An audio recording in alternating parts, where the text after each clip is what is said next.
Hello and welcome to Todd Rolls Dice, where it's time for another Sunday preview. So this is Sunday the 9th of February 2025, which means everything that we see is going up for pre-order on Saturday the 15th of February for release on Saturday the 1st of March, except the made-to-order stuff, which we'll cover. So, yeah, we're already looking into March for releases. This is wild. This whole 3-week look-ahead thing, it's really starting to freak me out a little bit. But enough about my inadequacies. Let's look at what's coming at the weekend for specifically the old world is pretty much all we've got here. But let's take a look. So, as expected, and I think I said this on Monday because we saw the Merworm reveal, I did say that I thought it would be High Elves dropping at the weekend, and it is. Arcane Journal High Elf Realms coming for the old world. The latest faction, so this is a 48-page supplement featuring new rules, background lore and scenarios, and profiles for all of your favourite High Elf heroes that are currently still active in the old world. I'm tempted by this. Not because I want to get into old world, but because I've always been interested in the High Elf stuff, and I don't know much about them. But I think this might be a nice addition to my collection of stuff, and just general mix of Warhammer books. The big clincher here is, would you guys be interested in someone who has no idea what Old World is or how it plays, talking about an Arcane Journal for the High Elves? Let me know in the comments, because that might be a hilarious video. We're also getting the High Elf Battalion, which comes with 32 Spearmen, 32 Archers, and a couple of chariots there as well. It is a big box. Quite a lot of models in there considering. None of these are new models though. High Elf reference card pack, dice set and transfer sheet will also be dropping. This is all as expected with an old world release. You know, those dice don't look half bad. The blue actually pops and they're quite easy to read, and I don't mind the silver. I'm not going to be buying them, but they're not. Having critiqued AOS and 40k dice recently, the old world dice ain't bad, and the specialist games dice are usually much nicer anyway. Lord of Thrace is coming. This is a new model, very nice new model. I do like this. Just a standard stoic general pose, sword on, or hand on hilt of sword, big axe ready to swing. Really, really nice. And Ishaya Vess, the Sentinel of the Silent Isle. I like this. For a High Elf pirate, I think they've really captured the piratey raidery vibe. He's quite heavily armoured. I think that's a shield on her back. It looks like a quiver, and obviously there's the bow coming over the shoulder there as well. But really, really cool. The only thing missing is whatever would be a parrot in the old world. But, you know, you can't have everything. But a really nice model. I do like that model. High Elf Lord on Dragon and the additional assembly of the Archmage. He's being re-released. It's I don't know. I feel like it shows its age. I also feel like it's kind of a cool model. Definitely shows its age, but I quite like the pose. It's kind of soaring over the battlefield. There's something about it. It's got a bit of charm to it. The Illyrian Reavers are coming as well. They're elves on horses. Swordmasters of Hoeth, again, classic models. Really, really nice classic models. The White Lions of Thrace, I don't remember those. They look newer. Eagle Claw Bolt Throwers, I remember those as well. And returning metal models, we have Corhill Lionmane there on the right. He is looking a little bit old, isn't he? He's maybe not one of the newer models. His head is slightly bigger. The proportions are slightly off, but that's how they were back then. That's the charm that they have, and I think it's just quite a cool pose. And the Handmaiden of the Everqueen, I like that model. It looks really, really cool. Maybe it is one of the newer ones because the face and the hair and stuff looks pretty good. Pretty well sculpted. Either way, it's a really nice sculpt. An eagle. A great eagle of the Elven realms. This is metal. It looks metal. It doesn't look that bad. It doesn't look that old. But I think the plastic Lord of the Rings eagles are nicer. So there may be an option if you weren't wanting If you're wanting eagles but not metal ones, because that'd probably be quite a few parts, wouldn't it? I personally wouldn't have a problem. I don't play Old World. I don't know how precious they are about their miniatures being the actual metal and resin and plastic models.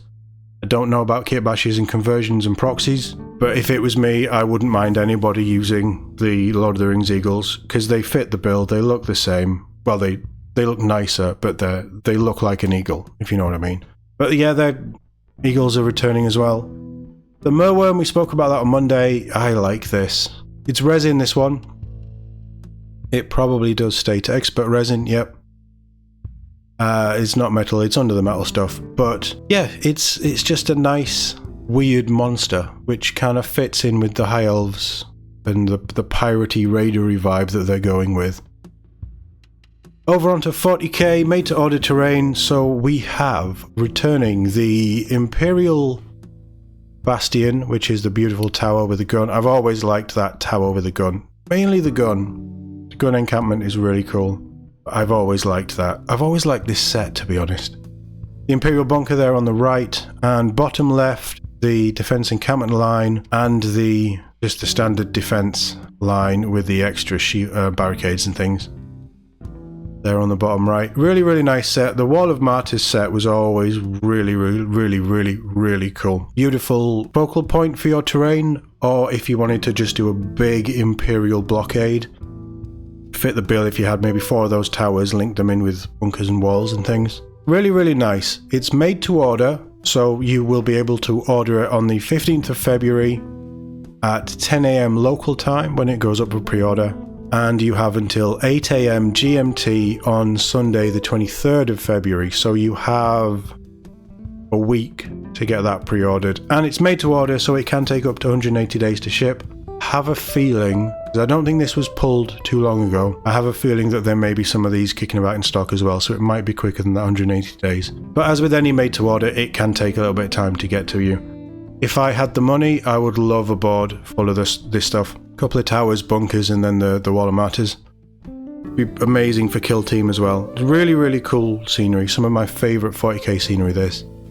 It's nice to see it coming back, and yeah, let me know in the comments if you'll be picking this up for any of your tables. Now over onto Warhammer Plus, which was called Warhammer TV, which is now Warhammer Plus, but then they're calling it Warhammer TV. So, branding guys, just focus on the branding. But we have 3 new episodes of shows dropping, so How We Roll is taking a look at the new edition of Kill Team and the transition from 3rd to 4th, with Elliot, who was one of the lead designers, I believe. Lawmasters is taking a look at the Nephilim anomaly. It looks like Prior Nexus to me, but it might just be in that area. I know there's a lot of Necron stuff in Prior Nexus. So that's going to be focusing on that side of things, and we have Scrap Demon, which is our contestants doing the Warhammer Bake Off to create a demon, basically, an appalling abomination to appease the dark gods. Sounds like fun. I like Scrap Demon. There's somebody who likes to hobby in kit bash more than anything else. That's the show that I want to watch. And it's nice that they're doing these newer shows. I think it's really cool. And I said on yesterday's video, Warhammer Plus is starting to get better. And it's shows like that that are making it better. So I hope that these continue. And over onto WarCom, we have High Elf stuff, obviously, because they're teasing the new stuff going up on Saturday. So they're going to be taking a look at the Old World Almanacs. And there's a second interview with another contrast paint expert. I don't remember a first, but that's probably because I ignore painting stuff. But that'll be interesting though, because I'm trying to get into using contrast in a way. And it also says right at the end there, numerous reveals. So yeah, there might be some fun stuff. I think by numerous reveals they mean at least 2. And when it's at least 2, it's probably going to be 1 on Monday. I'm itching for Necromunda because I'm getting withdrawals from Necromunda models. Come on GW, we need at least once every fortnight, we need a new Necromunda model. Please. And Heresy Thursday is the staple, isn't it? Could be anything. We got 2 tanks last week, so we will see. It's probably going to be a Space Marine of some sort, isn't it? We've not had a Space Marine for a week, so yeah, that's where we're at. Pick of the preview. I'm going to shock you all. because my pick of the preview is that Handmaiden of the Everqueen model. There's just something about it. It's really cool. I'm not thinking Old World or even Sigmar necessarily, but there's other fantasy games that I'm looking into. And I think that character would absolutely nail a role or a character that I'm thinking of for one of those. Yeah, really, really, really cool. Really nice model. All of the High Elf stuff is cool. I genuinely like all of it. And as much as I love the terrain, I think just picking, yeah, let's have all of the terrain. It's a bit of a weird pick. So pick of the preview, because it... Does it count because it's a returning model? You'll have to let me know in the comments. Also, let me know what your pick of the preview is and if you'll be picking up any of the High Elf stuff when it goes up for pre-order on Saturday.